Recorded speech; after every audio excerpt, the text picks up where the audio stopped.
1 месяц и наступление на Киев с капитуляцией Зеленского. Путин жестко высказался о реальных целях Украины и последствиях этих действий. На Даунинг-стрит обсудили не прощание, а продолжение прежнего курса, несмотря на смену власти. Планы Европы по захвату русских танкеров рухнули. Москва ответила оружием. Привет, друзья! Собрал для вас самое важное за последние часы. Наш телеграм в описании. Там выходит то, что не вошло в это видео. Подписка и лайк, и начинаем. Киев на грани фатальной ошибки. Один неверный шаг, и все, что Зеленский выстраивал годами, обнулится в считанные недели. Об этом прямо заявил бывший офицер штаба вооруженных сил Соединенных Штатов Америки Дэвид Пайн.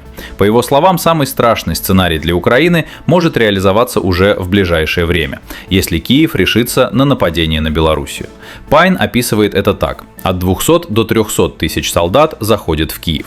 После этого у украинской армии не остается вариантов. Придется срочно выводить силы с юго-восточных территорий. А дальше счет на недели. По оценке американского офицера, на полную капитуляцию уйдет не больше месяца. На Западе нервничают еще и по другой причине. Пока в Киеве рассматривают провокационные сценарии, Китай вдруг резко активизировался на белорусском направлении. Си Цзиньпинь сделал заявление, которое не осталось незамеченным. Отношения между Пекином и Минском переживают исторический пик. Более того, лидер Китайской Народной Республики назвал Китай и Белоруссию железными друзьями. Случайно ли это совпадение по времени? Вот вопрос, который сейчас задают себе аналитики в Европе и Соединенных Штатах. Неужели Пекин таким образом дает понять, что у Минска есть прикрытие на случай любой провокации? По сути, расклад получается такой. Зеленский балансирует на грани отчаянного шага, который западные эксперты уже называют фатальным. А на фоне этого Китай демаршем демонстрирует, что Белоруссия не одинокий игрок на этой доске. А вы как думаете, рискнет ли Зеленский на конфронтацию с Лукашенко? Напишите свое мнение в комментариях. В итоге складывается ультиматум без слов. Либо Киев откажется от безумной идеи атаковать Белоруссию, либо столкнется с противником, за спиной которого теперь маячит не только Москва, но и Пекин. И судя по тону западных аналитиков, в Лондоне и Вашингтоне это понимают не хуже нас. Путин не стал молчать на фоне продолжающихся атак Украины на гражданскую и энергетическую инфраструктуру России. И на этот раз он прямо назвал, ради чего на самом деле наносятся эти удары. По итогам совещания с главами крупнейших нефтяных компаний президент заявил: налеты беспилотников на нефтеперерабатывающий завод – это часть спланированной информационной операции. Зеленский и его западные кураторы пытаются использовать атаки, чтобы дестабилизировать ситуацию внутри страны. А в целом, знаете, хочу сказать, что в целом удары по нашей гражданской инфраструктуре наносятся не только для того, чтобы нанести нам какой-то ущерб, хотя и это, думаю, для противника важно, но и для подпитки информационной кампании.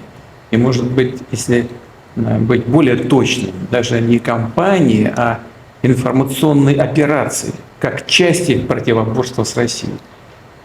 Как минимум с целью породить у нас неуверенность в себе, в наших силах, а еще лучше довести до раскола в российском обществе и заставить Россию приостановить хотя бы на какое-то короткое время наступление наших войск на линии боевого соприкосновения и создать условия для начала переговорного процесса на выгодных для себя, то есть для нашего противника условиях. По мнению президента, у регулярных атак 3 цели: посеять панику среди мирного населения, скрыть провалы Киева на поле боя и попытаться остановить продвижение российских войск. И вот в чем вопрос. А вы сами замечали, что после очередного удара по нефтеперерабатывающим заводам в инфополе тут же поднимается волна паники, как по команде. Однако расчет противника, по словам Путина, полностью провалился.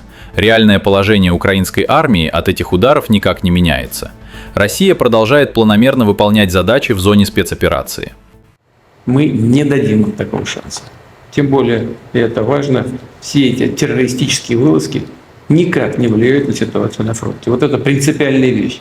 Все удары, куда бы они ни наносились по нашей инфраструктуре, они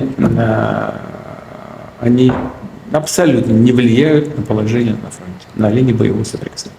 Несмотря на локальный дефицит топлива из-за атак, в Кремле уверяют, ситуация под полным контролем. Поврежденные объекты восстанавливают оперативно, а оборонной промышленности уже поставлена задача – ускоренными темпами нарастить выпуск современных систем противовоздушной обороны для защиты критической инфраструктуры.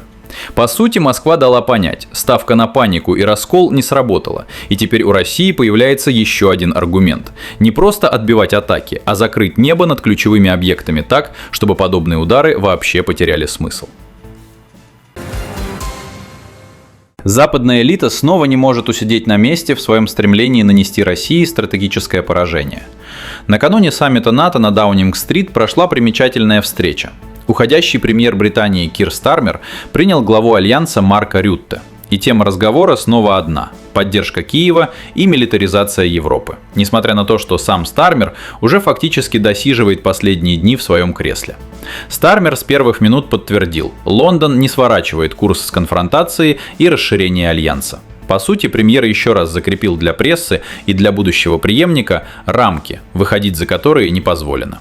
Еще раз подтвердить нашу приверженность Великобритании и НАТО, а также нашу приверженность европейскому элементу НАТО, который, как я знаю, очень важен для будущего НАТО. Самого успешного военного альянса в истории. Генсек Рютте в ответ рассыпался в комплиментах премьеру, который буквально на днях покинет кресло. Поблагодарил за многолетнюю активность на европейском пространстве и, по сути, признал, что Лондон был и остается одним из главных архитекторов нынешнего противостояния, причем задолго до 2022 года. Я хотел бы поблагодарить вас за все, что вы делаете, и за ваше лидерство. Прежде всего, за вашу позицию по Украине с самого первого дня полномасштабной войны. Конечно, все началось в 2014 году с Крыма, но полномасштабное вторжение произошло в 2022 году. И вы очень четко обозначили свою позицию. Дальше глава Альянса отдельно выделил роль тройки – Британии, Франции и Германии в координации усилий по затягиванию конфликта и раздувании военных бюджетов. По словам Рютте, именно эта связка определяет повестку всего Альянса на годы вперед. Вы стали премьер-министром в 2024 году.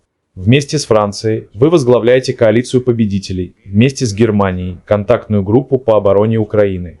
Но также и все, что вы делаете для увеличения расходов на оборону, для наращивания оборонно-промышленного производства. Я очень хочу поблагодарить вас за все это. Это действительно важно. И нам действительно есть о чем поговорить сегодня, потому что предстоящий саммит НАТО будет иметь большое значение. Речь пойдет о поставках, но также и об Украине. Все это традиционно подается под соусом мифа о российской угрозе НАТО. Мифа, который оправдывает любые новые траты и поставки оружия. И вот вопрос на засыпку. Как думаете, поменяется ли риторика Лондона при новом премьере? Или это лишь смена лица при той же программе, написанной задолго до выборов? Подобные встречи лишь подтверждают, курс на эскалацию пока остается прежним, кто бы ни сидел на Даунинг-стрит. Слишком много обязательств уже взято на годы вперед. Захватывать русские танкеры теперь стало занятием куда более рискованным, чем раньше. Россия начала оснащать суда для перевозки сжиженного природного газа и нефти стационарными орудиями. И, судя по всему, делает это не точечно, а системно, по всему флоту сразу. Если вооружение танкеров станет повсеместным, вероятность того, что западные страны решатся на абордаж, резко снизится. Установки предназначены сразу для двух целей – защита от дронов и предотвращение попыток захвата судна силой. По сути, это ответ сразу на два типа угроз, с которыми столкнулись российские суда за последний год.